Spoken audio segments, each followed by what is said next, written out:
ऐसा लगता है इस फिल्म को यूथ, फैमिली और लेडीज़ वर्ग सब लोग पसंद करेंगे। हमारा यूथ जो है युवा जनरेशन है, उनकी फिल्म है जीरो बनी हीरो।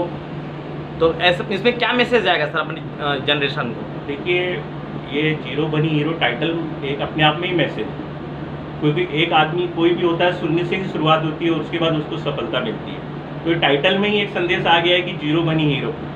तो मैं तो ये कहूँगा कि टाइटल ही इतना पॉजिटिव है तो फिल्म बिल्कुल पॉजिटिव होगी। इसमें भारती वर्मा जी की कितनी सराहना की जाए जो ऐसे टाइटल भारती वर्मा जी को तो ये बोलना चाहूँगा कि इतना बढ़िया टाइटल उन्होंने लिया है, और फिल्म की जैसे मेरे को कहानी मालूम पड़ी है और जैसा मैंने ट्रेलर देखा है तो इस हिसाब से वो नव दर्शकों को पकड़ के रखेगी पूरी फिल्म। और जिस तरह से मैंने ट्रेलर देख रहा हूँ, ट्रेलर में लोगों का जैसा व्यू आ रहा है और पसंद कर रहे हैं, तो ऐसा लग रहा है कि ये फिल्म सुपर डुपर हिट होगी और हर वर्ग को पसंद आएगी। तो चलते चलते हमारे दर्शकों को क्या कैसे बताएं